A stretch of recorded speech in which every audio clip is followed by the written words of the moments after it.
Hello, everybody, and welcome to episode 491 of the Dead Robot Society. I'm Terry Mixon. Joining me, Paul E. Cooley, the man with the knee. The man with the knee. The man with the hopefully functional, soon-to-be functional knee. It's sort of functional, semi-functional. Well, yeah. I'm able to walk. Not happy about it. You walk like Frankenstein? Yeah, when I first get up, yes. Things stiffen up just a tad. But doing all right. Getting writing done. So that's the important part, right? This is an important part. You know, we writers, we must write. I've heard that somewhere. I have no idea. I have no idea what that is all about. I was looking at the magic spreadsheet and I saw you had to skip a day. Yeah, I had a zero. I had a zero. Day of the surgery, but whatever. I was doing well. I was afraid of that one. You know, surgery, you know, I might go ahead and say, you know, just stick 250 in there, you know. Just, yeah, because we'll give you 250 for that one. Give me 250 because of all the release forms I had to sign. You know, I think so. And we'll get the next day for you too, you know. Get yourself back in the game here. Well, I am back in the game, thankfully. So Trident is going forward, and this book is getting bigger, and that means Paul's doing this. Yeah. So I'm a little terrified of just how massive this thing is going to end up. So being. What's your largest book to date? That would be Destruction, and that was 133,000. Okay, so this time we're going to go for what's his name, the author we keep mocking because he makes these 500,000 word novels, Brandon Sanderson. You're going to go for Brandon Sanderson this time. No. Although, as I keep saying, if you put all three books in the Derelict Saga together, that's a 320,000 word story or something like that. So, you know, yeah, maybe I'm sort of kind of there. I think Exo War is going to be another one of those monsters. So we'll see. Meanwhile, back on Earth. Dun, dun, dun, dun. Yeah, we haven't even seen any of the other planets yet. Yeah, there's a lot of stuff going on. So meanwhile, on Uranus. Woo! Yeah, that news story came out, and I was just, you know, the jokes just and the memes just immediately started dropping. So scientists say that Uranus smells like farts, and the rest of us go, duh. Let's see. Have you ever sniffed hydrogen sulfide? Good. Don't, because you're still alive. I make it a habit never to sniff Uranus.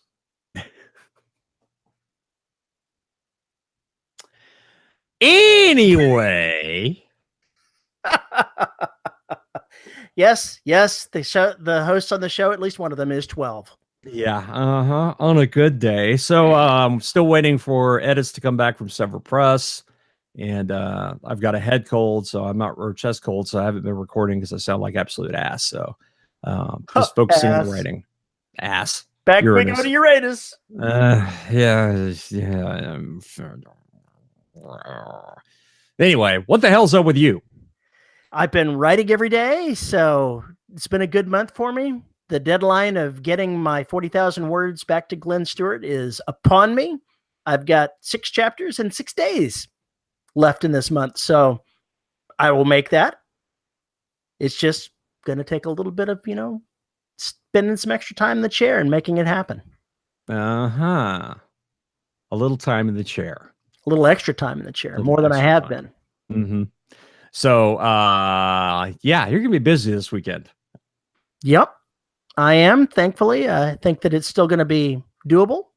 I'm not too concerned about it. I've got about 14,000 words left to deliver, and I have a fairly decent idea of where I'm going, so it's going to work out. Okay. Well, I know you can do it. You can do it, man. You can do it. And as soon as I finish that, which hopefully that means that by the next time we record another actual scheduled episode, I should be done with this and be started writing on Clan Wars for the Empire series. Clan Wars? Mm-hmm. All right, now I'm intrigued. Terry. Tell me more.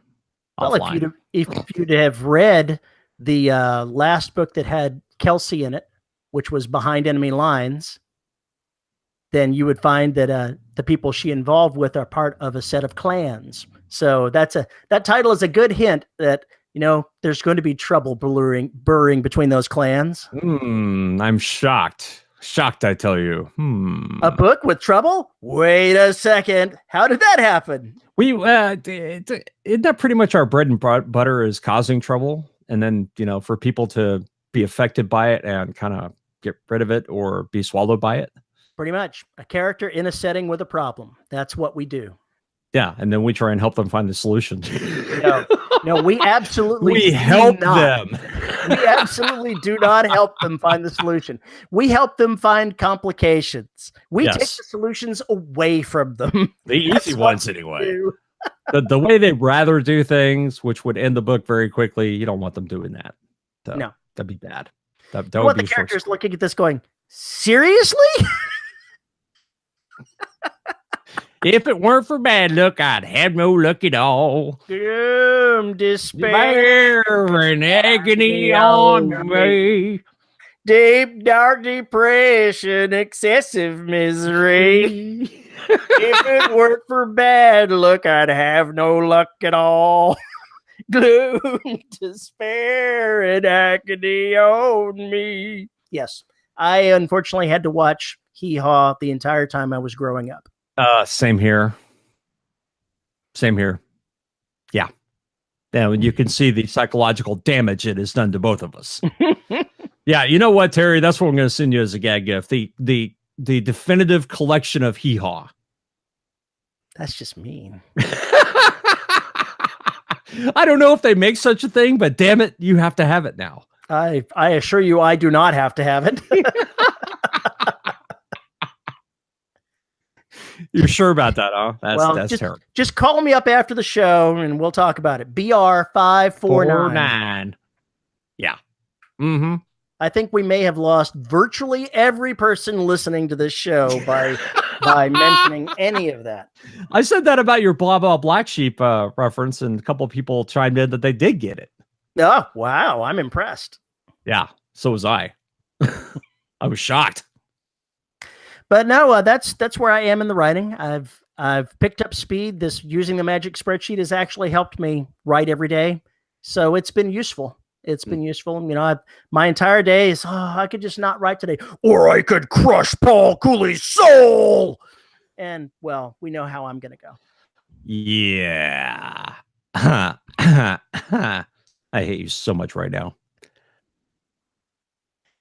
Anyway, today's subject that I want to talk about, Paul, is beta readers. And I think we should just get right into it. All right, let's do it. So, Paul, tell me, we both use beta readers. I know this is shocking to go ahead and admit it, but we should probably talk about the care and feeding of beta readers and how we can best use them as writers so that we don't waste our time and we don't waste their time. And we get the most we can get out of it, and they can help us the most they can. Yeah, we covered this topic not too long ago, but it keeps getting asked to a certain degree, which is really interesting. I just went through this. For Destruction, I just got all the majority, almost all of the beta reader comments back, and went through the exercise of incorporating those things this weekend. So Destruction is almost completely done, except for the cast of characters. With the strike throughs on every line of ones you've killed? No, we're not doing that. The cast of characters will not say deceased. Maybe when we get to book 6, they'll put. I can see you like deceased. You like Tom Cruise in Night and Day. Live, dead, live, dead. Except that would be the other way around. Dead, live, dead, live. So anyway, back to the point. You've gone ahead and utilized them very recently. How hard was it for you? We're going to start at the back end of this process rather than the front end here. How hard was it for you to get all of their various comments corralled into one document that didn't take you forever to make it happen? Or did it take you forever? I don't corral them into one document. I don't do that. What I do is I bring up however many documents I have, Like if I had 5, right? So I opened all 5 up. And before I did that, I had to convert some of them to PDF. But I got all 5 of them up at the same time and went through them one by one and looked at what they said, made the change. And then if I came across the next one, I would do a search to make sure I had it corrected, because quite often they found the same things. Which is also a good thing, because that means you can tell who's reading really carefully versus who's just skimming the book, which is good for, future reference. But the other cool thing about this is every single one of them found at least 2 things nobody else did. That happens to me all the time. And it is at least 2 things. One of them found 7. I was like, holy crap. And they were questions about consistencies, because somebody went back and looked at Tomb to find something out and went back and went, is this right? I went, no, that's the wrong word. And I just totally changed the meaning of everything. Sorry about that. Let me fix that for you. Or, hey, I don't understand what this means. This paragraph makes no sense to me, and go back and look at the paragraph and go, yeah, it doesn't make sense to me either. Let's fix that. So that makes it easy. Well, you must do something different than what I'm currently doing then, because it sounds as if your folks aren't changing specific words, aren't changing things inside there. They, what some of them do, I have 2 that send me Word docs with track changes. I had 3 that wrote notes because they were looking at it through their ebook reader, and they had Kindle locations. Some of them actually went through the trouble of using the Kindle version to find it in the Word doc and make sure that they had it right. It's a really weird process, but the way I got it back from them was if they didn't go through the Word doc stuff because they wanted to read it on their mobile device, it was easier for them to use an ebook. So that's what they did. So I make the document available in Word, the EPUB, and Kindle. And so folks can download it however they want to do and mess with it however they want. I normally I have one person that takes an e-reader and the rest of them do it in the Word document. Mm-hmm. You may have half the number of people I have commenting on mine. I may have too many. I think that I probably do have too many. The one thing I don't like about the track changes stuff is because it can become noise in places. It really can. But these folks put they put the sentence in context of what it was that they thought was wrong and highlighted it within the sentence. What I have ended up doing with mine, as far as processing all the Word documents that come back to me, is I will go through each one and decide whether if they've made a change to the actual wording, because I've typoed something, I've missed a word, I've added a word, done something bizarre like that. And I'll accept or change or discard those changes going through each document. And then I'll do a word compare with the master document.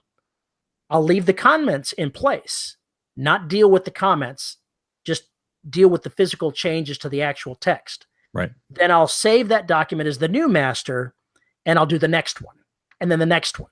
And so they all compile together. And I normally don't screw up the interior text. I've gotten pretty good at doing that. And I'm left with a document that has all the comments for me to go through at the end, but it's time consuming. Gotcha. It's very time consuming. Whereas I would prefer to leave that for later. And if I can ever get my schedule ahead enough to where I can just deal with commentary and then have somebody professional do the editing, the copy editing on it before I release it, that would save me a ton of time and effort, but I'm not quite there yet. Okay. I think it's I may have said this before, but my guidelines for beta readers is, if you find something wrong, give me a page number in the Word document, give me a Kindle location or a page number of the EPUB. Then do your best to copy and paste whatever it is that's wrong into your question, or give me a Kindle location. But if you give me context I can search on, then it is so much easier for me to find it in the document. And all these people went from front to back in their comments, so I didn't have to jump around.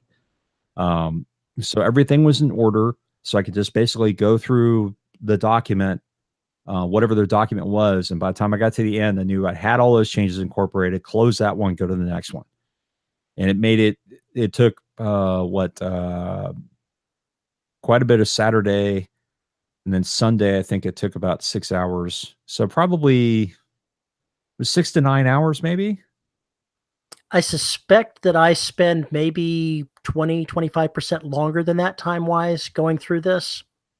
But I have literally 10 or 11 people. So it's not too different as far as the time commitment. It's really weird. Some of the people, they'll only have 3 or 4 comments. Others will have chock full of comments. And I've often wondered whether or not I should just take the folks that don't have a lot to say and migrate them over to an advanced reader team of some kind that I don't yet have, mind you. Okay. Somebody asked, how do you get beta readers? I cheat. Because you've killed them so often. No, at the $5 level, reward level at Patreon, you get the ARC. Now, you get the ARC, but you can also be a beta reader for the ARC. And that's what those folks get. So they choose to sign up for that because they want to help make the book better. They sign up for it because they're gluttons and want to get the book as quickly as possible, and they know that this is a good way to do it. It's very interesting how or what their motives are for doing it. Some of them just do it because Paul needs help, and it's really cool when some of the fiendlings, I think it was Beth Copenhaver whose email started with Private Copenhaver reporting for duty. And then it had all the comments below there. So it was kind of cool to see stuff like that. But it's been a good way to get people involved, and it makes them feel like they are that they have a say in how this book goes out. I don't get story comments ever. I don't get character comments ever. Really? Yeah, I don't get them. I get them all the damn time. I think you've got a bust of fuss budgets on your team. Well, actually, I've got people that are invested in the characters and invested in the story universe, and so I've got one specific individual that if I can ever make the jump to this, to where I just have an advanced reader team and only have one person looking at the commentary to begin with, it's going to be him, because he's sending me comments back. Well, sociologically, looking at what's happening here and what's gone on before, this is what I think this means. And it's really interesting that you did this. And I'm like, what? No, yeah, I don't have those problems. I understand. No, it's not a problem. That's a plus. It is an absolute plus to me, because he then proceeds to say, you could do these other type of things in the future that would help reinforce this type of thing that you're doing here. And he wants to discuss the intricacies of the plotting and whatnot, not trying to tell me that I'm wrong, but telling me where I may have wandered into an area where I'm going to blow myself up. And I'm willing to listen to that. Yeah, that's good. I'm willing to listen to that. I get those from my editor. See, it's because I don't have an editor. I know. So that helps that somebody's going through that. There's very few times, or have been very few times, when there's been any kind of comments about that. Occasionally I will get them, but mostly no, especially in the third book. I mean, the characters are the characters. They're going to be, we're going to have to see them transform over time. There's the difference there, though. Every single book, I'm rolling new people in. I'm rolling new things in. And that's the Exo War. I guess we're making it official. The Exo War trilogy, duality, pair, 14 book series. I don't know what the hell it's going to end up being. But Exo War is going to has to introduce a few more characters. And then I have to... I have to Story Bible. Get your Story Bible in line now. I have to resupply this ship with some more red shirts. I want you to go ahead and put in there somebody going, I'm not wearing that shirt. I'm not wearing that red shirt. Not wearing it. Not wearing it. Nope. It just occurred to me that on Tomb, the space guy who's out there is wearing red. It just occurred to me that's I wonder. He needs to have a conniption about that color. You're so bad. Why do you do this? Why do you do every show? You're like throwing an idea out there just to see if I'll swing at it. It's because I just cannot help myself. I am a brainstorming kind of guy. When a thought enters my head, it comes out of my mouth. Or another orifice. Be that as it may. If you can get folks like that who understand and want to, make the book a better book, or they feel invested in the characters and the story, then they're going to do, there's going to be a percentage of them that kind of go the extra mile to read carefully. And there's going to be those who maybe just write down what they notice. Yep. And I've got both of those. And you're going to have both of those. And depending on how meticulous they are, means whether or not you kind of can trust their comments in the future. But I mean, I always look at what I get back, regardless of how meticulous it is or not, just to see what's going on. If that person picked up a lot of the stuff that the other folks did, then I'm okay. Because that means everybody's doing their job and has helped me out. And it's wonderful to have those kinds of volunteers. It is priceless. Mm-hmm. I'm so glad I have them now. Than they would be if we weren't doing it. Yeah. And I think that's, that is part of this, is especially if you're not sure about a story piece, you want to see how people react to it. It may be a subplot or a thread that you're on the fence about cutting. And they can sometimes help you make the decision as to whether or not you need to excise that from the story. So that I think it's extremely helpful to have them, and you're just going to have to find a strategy for getting them. There are groups out there that have people who want to read arcs or unfinished books in final draft stage, more or less, where you're trying to get true beta readers. There are places that do that. Or you can, on your mailing list, assuming you have one. And you better have one. Why don't you? Even though mine is tiny. It's only 197 we people. don't compare the sizes of mailing lists on this show. But hey, I'm getting like one new member every month. So who knows? Anyway, the point is that, if you find a way to get those folks invested in your work, then you can basically give them a bonus. And think about it this way. I wouldn't worry about the sales so much from those people, because the bottom line is they're reading the book. All I ask folks to do, is the patrons, they're already giving me cash. So basically I can't ask them to do anything. I don't want to anyway. You can ask. I ask for them to leave reviews. And that's it. And I know most of my patrons go and buy the book anyway. Yeah, because they want to get the final draft. They want to get the final book, and they want to see their name in there.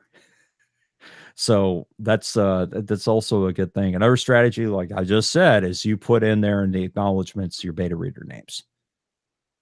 So that's another way to get folks out there. Hey, so-and-so helped out with this book. And some people really like that. They really like that. One of the things that I've heard other authors doing is having they don't have beta readers per se. They've moved on to just using an editor, but they'll have an advanced reading group that gets those ARC copies. And the requirement of being on that receiving list is that they have to leave a review. Yeah. And what they're aiming for in that is getting 50 or so reviews on day one or day two, right, to help the momentum of their release. Right. And that's the part that makes it, that's the part that does make it worthwhile, is that if you can get those folks to put the comments out there and get the reviews going, it's going to help you. It's going to help you a lot on the first week sales and everything else. Right now, looking at my list, I've got about 11 beta readers. I'm thinking roughly half of them would be better as advanced reader copies as in that front group. So I may, with this next book, go ahead and start looking for my mailing list, send them a note saying, hey, I'm looking for folks that are interested in getting an advanced copy in exchange for a review. Right. going forward and move them onto a more restricted list so that they can get that. And I can have perhaps half as many beta readers as I currently have. That would make my life a little easier. Yeah, it probably would. It's also going to add, well, actually wouldn't add any, you're talking about doing both groups at the same time, right? I am. Okay. I was going to say, if you're doing one after the other, that's going to be a long lead. Well, what would happen is the advanced reader copy folks would get the same book that I'm sending to the beta readers that they're going to be commenting on. Yeah. Because I don't really end up changing big things with the advanced reader or with the beta readers. It's always the bits and pieces, the little bit of massaging this here, a little bit of massaging that there. So I'm not too worried about it. That it would be at the same time I'd release it to both groups. Yeah, the beta reader catch the fact that I said they were returning to Pluto when in fact they were going to Neptune. Oops. So yeah, little things like that mean a lot. No, wait a minute. Aren't they already at Pluto? Why are they going to Pluto? It's a big orbit. Big orbit. Not from where they're at.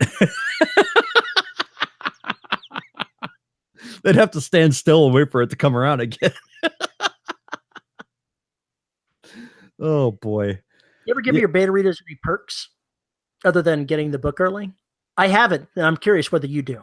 I put them in the acknowledgments. I do too. And that seems to make them happy. And of course, a lot of them end up in the graveyard if they're not already in the book. Man, you're killing off all of your beta readers. I'm sorry.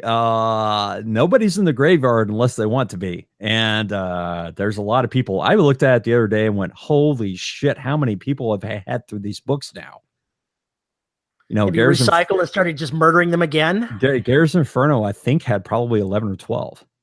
And Derelict doesn't have all that many. Well, actually, that's not true. Yeah, the entire crew of SNR Black are Fiendlings. The entire crew. That's terrifying. Anyway, the is truly terrifying. I just thought about that. So probably I will clear out the graveyard with Trident or get close to it. I think the Exo War, whatever it turns into, is probably gonna clear them out. But yes, the perks matter. The perks do matter, and it's just a cool thing to do for your readers. It's just cool, and they like it. So yeah, it's something you should consider doing. Just throw that out there. What else do you want to know about beta readers? Let's see. We talked about finding the recruitment. I didn't contact my list. I went to the Dead Robots group to go ahead and inquire if anybody was interested. And I know that that's how that went. And over the years since then, I've had other people mention when I'm talking about this that they would like to join that group. And I've been too free in allowing that to happen because the number has gotten unwieldy. Unwieldy, yeah. What do you think a wieldy number of beta readers is? Probably 7 to 8. I've got 3 or 4 more than that currently. Yeah. I think and you just kind of have to find the sweet spot. Your process sounds like a nightmare to me. It's a bottleneck, and I can see where I can make that better. I suppose the end goal of what I'm looking to get to on that is not using beta readers at all. It's to use the first reader, the one guy that I like getting his comments back on it, and actually using a copy editor before publication to catch all the things that the rest of them are currently catching. And that's sort of what the way things happen with Sever Press. They get a copy that's been cleaned up. I don't wait for their editor. Because I don't have really but anyway, the bottom line is there are people I trust to look at that, and the editors there are fine as far as catching spelling and grammar mistakes, but I have yet really to see one comment on the story itself.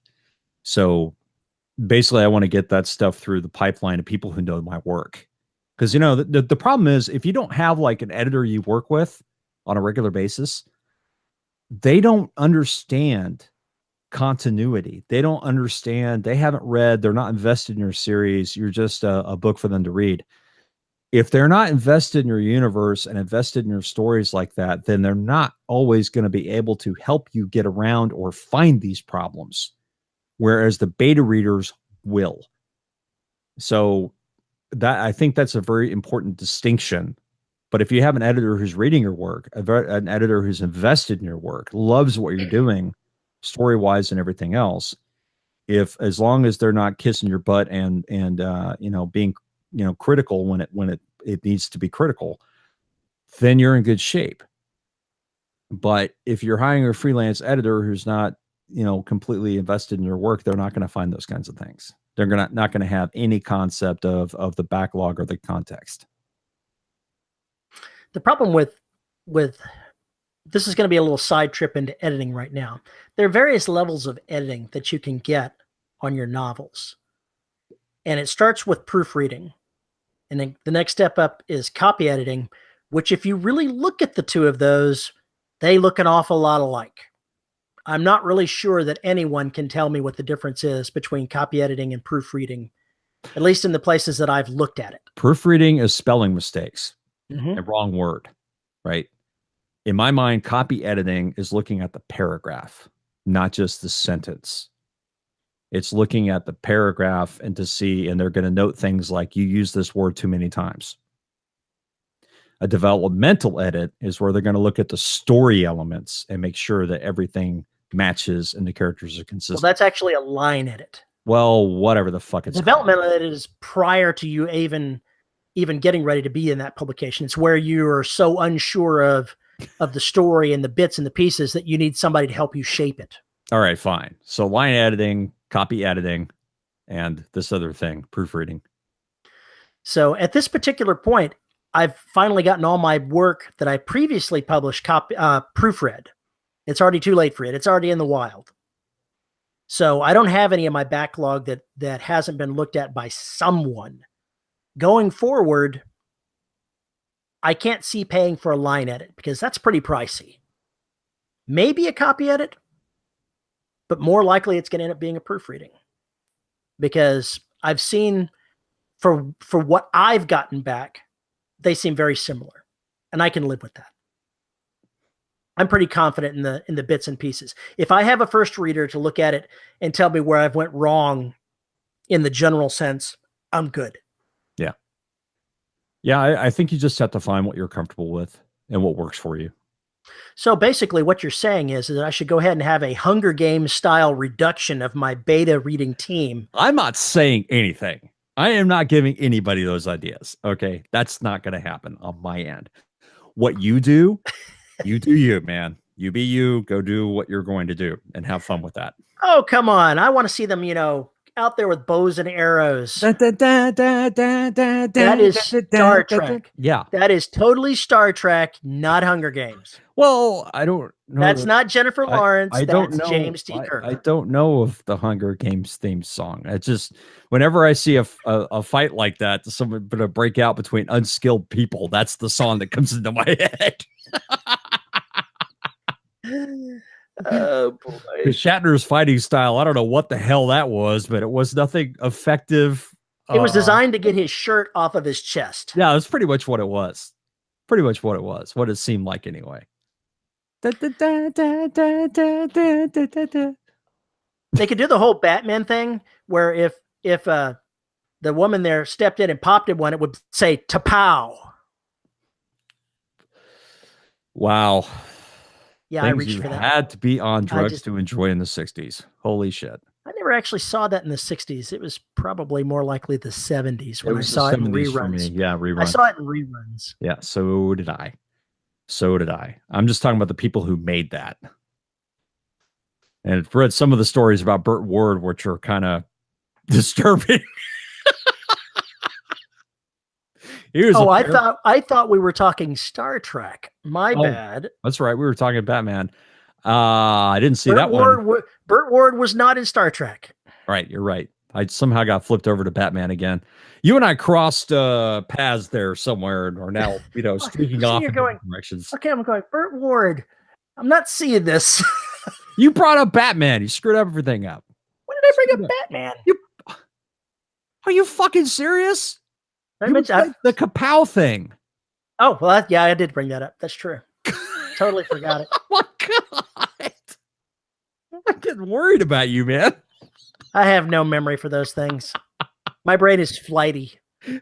Are you off your meds? So when you get back the commentary from your beta readers, how much weight do you give it?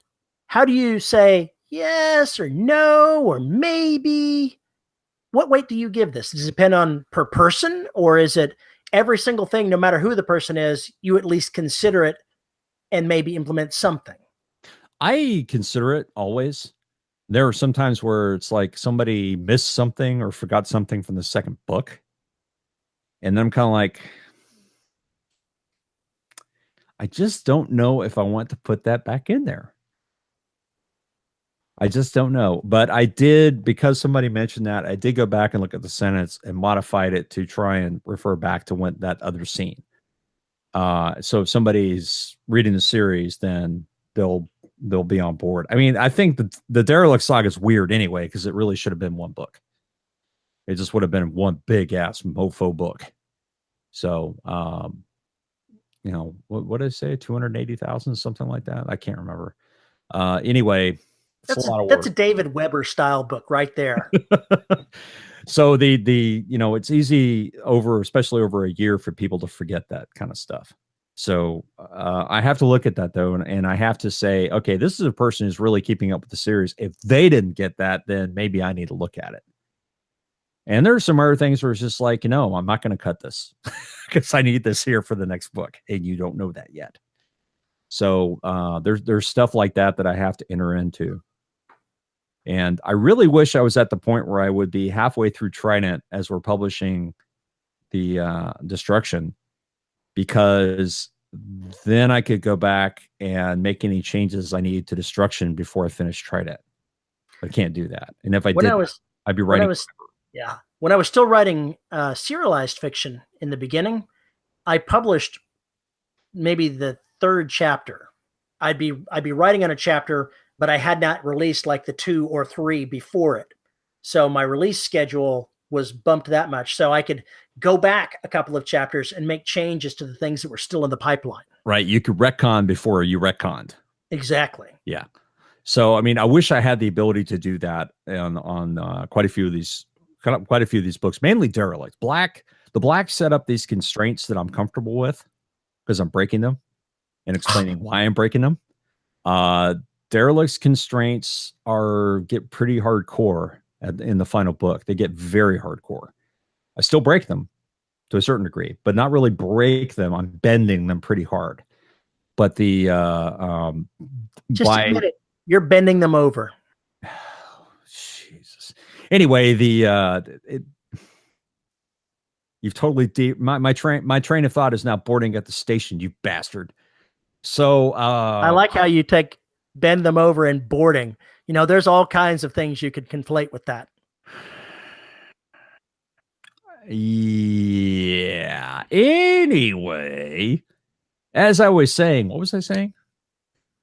The ability to go back and retcon something before it actually gets out there is kind of nice to have, and I don't have that ability. If you can do it, it's great. If you can do it, it's great. Maybe you know, maybe if Severed Press puts out some kind of huge edition of the Derelict Saga that includes all 3 books, I'll have the opportunity to go back and make a couple of things more clear. Maybe I'll have the ability. Have you got notes? Would you even know where to go to make those changes? I know 2 changes I would make. And they're not really changes. It would be changes to a few sentences to maybe put a little more foreshadowing in, or maybe make it a little more clear to set something up. Those kind of changes I would make. It's one of the things that I like about publishing my own work is that I occasionally go back and do exactly that. Very occasionally, but it does happen. It does happen, and of course, we talked about this. You risk really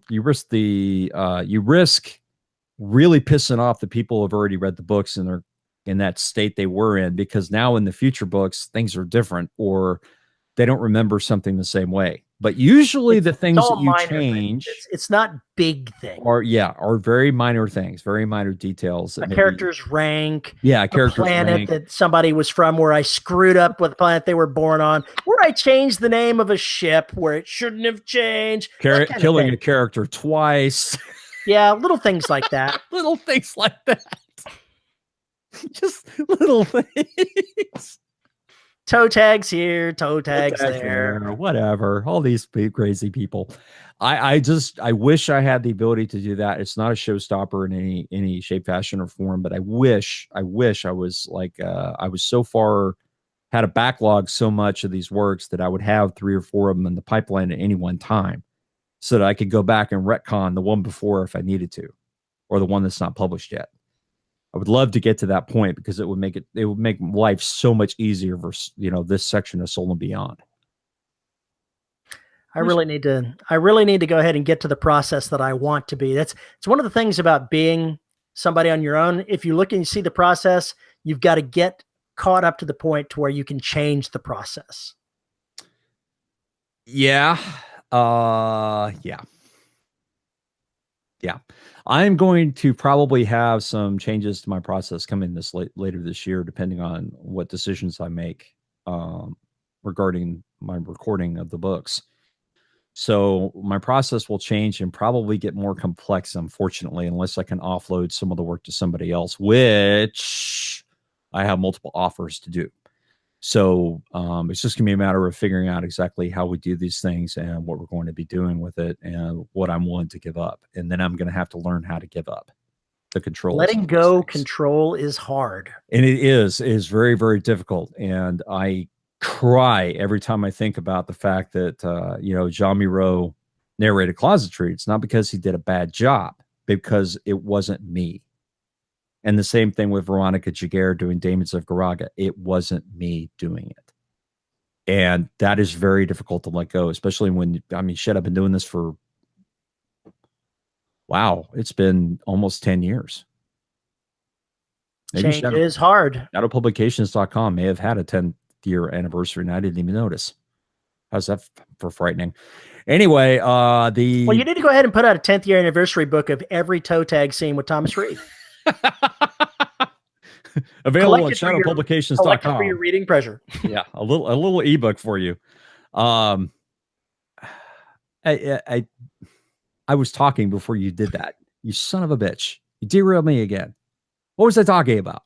I have no idea. You've hit the 10-year mark with I've hit the 10 year. Shadow. I've been doing this a long time, and it's very difficult because when you hear the characters in your head and somebody else is doing that, they don't hear them the same way. They never will. No matter no matter how good of a director you are, they're not going to hear it the same way you do. They're not always going to emphasize the same things. I would have to go and tear the books apart and put them into a script format to actually give stage directions on what I wanted. And at that point, I might as well record the goddamn thing myself. You don't. I have the answer for you. It's not going to be the one you want to hear, but I have the answer for you. It's the way that authors talk about somebody in Hollywood doing their work. They don't see it as their work. Right. It's a derivative of their work. Correct. And they just hope that whatever the form that it comes in is pleasing to the audience that is receiving it. But they don't try to equate the two. The movie doesn't have to be like the book. Like Ready Player One is, a lot of the details have changed from what were in the book. And the author said, I don't care. I just want whatever story they're telling that they're basing on my work to be entertaining. That's what I want. And when it comes to the audio, I came to that conclusion last year, is that it's not going to be what I want. I have to release the control of that and understand that it's going to be somebody else. The only thing that I do now for the audiobooks is I'll get a sampling of new characters to see what their voice is going to sound like and say yay or nay. Yeah. And other than that, I let it go. I just have to let it go. And just to be clear, I am not an unsatisfied customer. I'm a very happy customer. It's just in my brain, It is a fight. It is a fight to give up that control. It is a battle. And I know at some point I've got to just do it. It's hard, but you do have to do it. If you want to be primarily a writer, you're going to have to transition where that's really what you're doing, that type of creativity. Because I'm not saying that audio isn't creative. It certainly is, but it's two people's jobs when you start talking audio and writing. And if you're trying to support yourself, you need to decide where the money's coming from. Yeah, and we've had this discussion before, and it kind of goes along with what we were, talking about earlier about the, making decisions on which book to write. It's the same kind of thing. If you're faced with that, and it just doesn't have the same impact anymore because it's just not as fun as it used to be. If you get bogged down in all the things that you're having to do to support what you're doing, and you don't have time to do the one thing that you love to create more work to mess with, it's going to start having a toll on you. And I'm sure you're already quite aware of that. Yeah, and I've found that out with Garrett's Inferno. It's taken so long because I'm just not enjoying it. I'm not enjoying reading it. I'm not enjoying how much I'm struggling to pronounce things properly. I am not enjoying any of that right now. And maybe Destruction will be different. I think it will be because for some reason it's more alive in my head because I've been writing on that stuff for so long. And it's not because I don't like Garrett's Inferno. I'm enjoying reading it again. I'm just not enjoying recording it. and that's why it's taken so damn long for me to make any headway on it. And the other part is, of course, Garrett's Inferno hasn't sold worth a shit, which is like, well, I'm going to bust my ass in this audiobook. Nobody's going to fucking buy it. So I think that's another part that I'm trying to get past because I just got to get it done. But I'm looking forward to Destruction because A, I know it's going to sell, and B, it's going to be fun to get back in the heads of all those characters. It's going to be fun to do the special effects stuff again. It's going to be fun to have the Fiendlings clamoring every week for a new episode. It's going to be just a lot of fun. And I know some people who were bitching about the fact they weren't going to read it or listen to it until all 3 books were out. Well, now they're going to come. Let me put it out as it's the final book in the Derelict saga. So that's going to be a big change. And I'm looking forward to that because now I have the ability to go into bigger environments and show a little bit more of the society and everything else. And so I'm excited about writing Trinent. And even if Destruction goes well, as far as the recording goes, I may just want to spend all my free time that I have from the day job working on writing those books. So if the audio is getting in the way, I mean, putting out the podcast is not a problem. It takes a few minutes of my time, twice a week. It takes like an hour and a half. Twice a week for shadowpublications.com and that Patreon. This one takes longer, but because I can't shut up. Because you can't shut up. But it's also because I'm putting it out in 2 different formats on 2 different places. But you've got a super duper new hard drive that's supposed to make this so much better. Yes, thank you, patrons. You helped buy me a solid state drive so that my Mac Mini was almost croaking on the current drive. So thank you. And they also bought this webcam here that is now showing you me in much more detail than I was before. Right. I forgot about that. This is the first episode with your new webcam. So thank you, patrons. Thank you, patrons. So much. Otherwise, we'd not be able to do this without some help. Anyway, I think the learning up to give up control, it's the same kind of thing with an editor when you're working with them the first time. There's certain things that you have to figure out whether or not you can work with them.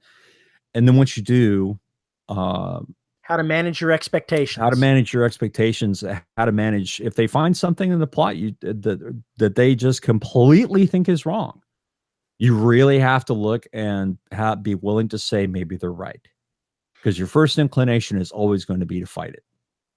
It just is. It's just part of it. It's just part of the whole game. At least it is to me. Maybe I'm weird then, because when somebody says something's wrong, I've never been defensive of my work. I always look at it and go, is it wrong? What do I think? Well, and it hasn't been like an ego thing where I'm like, no, it's got to be right because I wrote it. There have been a couple times where people are, they want me to end something differently or change the main plot element because it would make a better story for them. For them. For them. And it's like, no, because those are easy to say. No. Yeah, because I need this for later. It's got to be here. I'm sorry you don't agree with it, but I need it here. This may shock most readers, but we're not writing this story for you. We're writing the story for ourselves. It's true. It is totally true. We are writing the story that we want to read, whatever that story is. And we're just lucky that some other people share the same taste as we do. That's when you start having fun. It was brought to my attention that I am much faster at writing when I realize I don't need to close something off, when I don't need to end it. Because ending something like a 3 or 4 big series could be hell. I would say it's traumatic, but I haven't ever done it, so I don't know. Right. So when you're writing something sprawling that's digging into so many different issues, tying it up can be a nightmare. And there's a lot of false starts. There's a lot of places where you just kind of like, I'm off the deep end. I've just introduced 5 more plot complications. I haven't solved the 7 I set up. So, by the time you get to the end of it, you're like, I need another book. I need another book. I need another book. Well, shit, might as well make this an open-ended series because I keep adding 5 more complications every book. So that's what you get for years of wearing Paul Cooley down, folks. He eventually comes to your point of view. Shut up. Anyway, that's what makes it fun, and it just becomes a blast. And I just want to keep, as long as I have readers who are reading it, as long as I have listeners listening to it, as long as people say they like it, I'll probably keep writing it. No, I won't probably keep writing. I'll keep writing it. You should keep writing it. So but giving up control, as take the reins back, can be a very difficult thing. And it could be something as easily as a phrase because you hear it differently from that character than somebody else.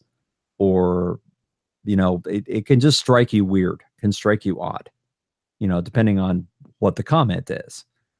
So I don't know.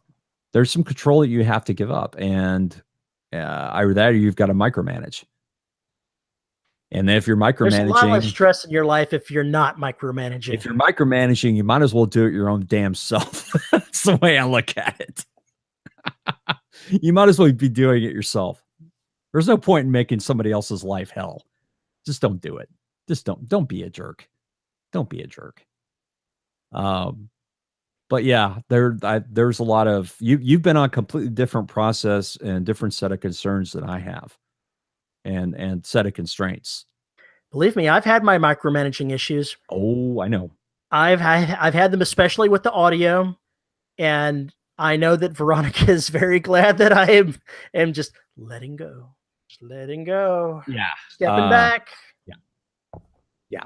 But like, for instance, if I say a character draws and that character doesn't get an accent, I'll be pissed. Well, on the flip side of that, beware of saying the character has an accent and then listening to it and it's a Russian accent.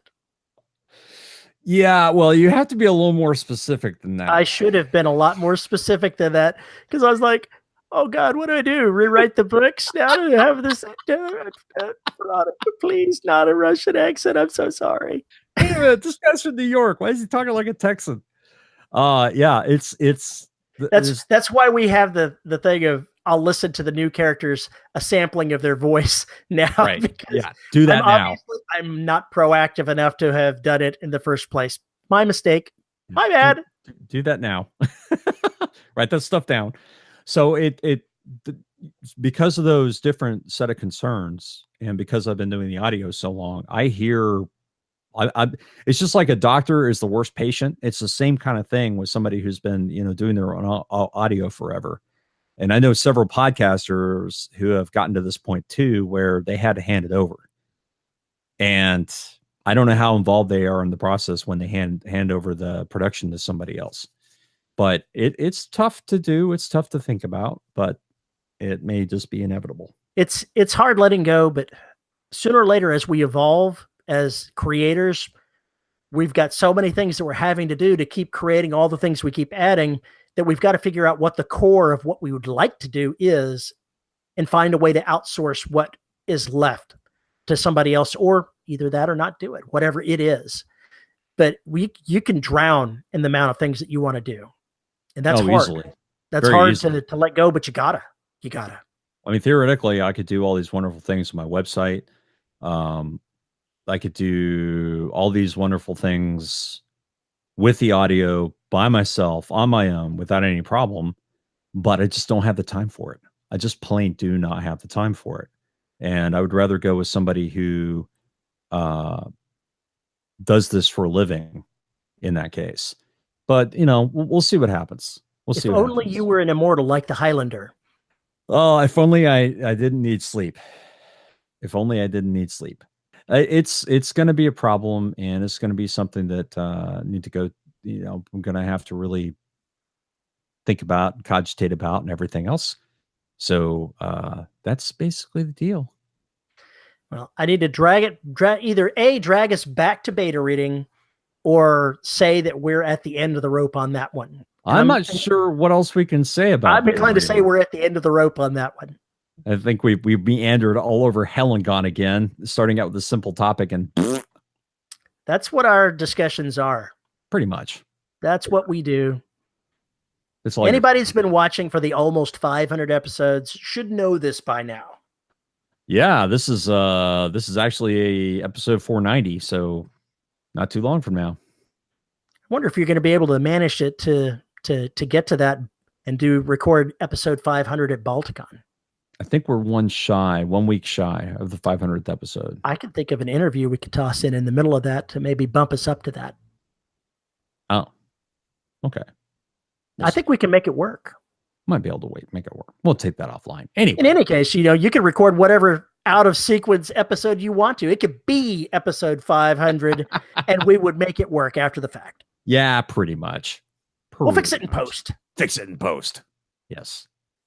Well, folks, I was trying to think. I was trying to think of if there was anything else that I wanted to say on that. But thanks for rushing me along, Paul. There was dead air, man, and I have to edit this shit. Go ahead. Oh, jeez, you're so picky. Never mind. I have a feeling there's going to be more discussion after we close this up. Go back to the Patreon chat. Well, folks, if you can think of any commentary you'd like to have about beta reading, or if you simply must be one of Paul's beta readers, send us a note at show@deadrobotsociety.com. Ping him on Twitter at Paul_E_Cooley. Better yet, find us on Facebook at the Listeners of the Dead Robot Society Facebook group, where everybody talks because it's not Mastodon. That's where I'm waiting for the response. You can, of course, find us on YouTube at youtube.com/Patreon. Our patron supporters are thankfully helping us carry the load on getting this show to you at patreon.com/DRS podcast. And of course, keeping all the audio for your listening torture is the good folks at podhoster.com. Thank you, Podhoster, for helping us and basically corrupt the entirety of the United States and the world, for that matter. If only our ambitions ran that far. If only they did. Who are our $10 patrons, Paul? Our $10 patrons are Sue, my broken heart was fixed, so why am I still in such pain? On Manatsu, Tracy Bodine, John Kilgallen, Devin Lee, Caleb Stinky When Wet James, good to know. Nathan, my precious Katie. Drew, kill me in the Black Bernardi. I'll kill you wherever the hell I feel like. Chris Jellygator NATO Fan Club President Winder, he hasn't changed that. Isabel Shadooby-Doo-Wah, Cushy, Andre Conde Moraes, DJ Chamberlain, Jonathan Zarusin, and J.R. Handley. Thank you, folks, for helping us make this the show that you've grown to love. At least I hope you love it if you're listening to us at almost 500 episodes. If not, you just why? Why do I have this vision of some sadomasochistic killer having somebody tied up in their basement with their eyelids propped open with toothpicks watching the YouTube broadcast? I can believe it. I can totally believe it. I mean, yeah. We should make that our promo. We should make that our video promo. Oh my God. So if somebody's willing to stick some things like there and just like this. Do not. We, of course, on this show do not advocate anyone trying to attempt this at home. We are not legally responsible for one poking one's eye out with a toothpick trying to carry this out at home. And we strongly recommend you don't even think about it. You'll shoot your eye out. You'll shoot your eye out. And with that, we are gone. Thanks, folks. We will see you again next week. Bye-bye. Bye-bye.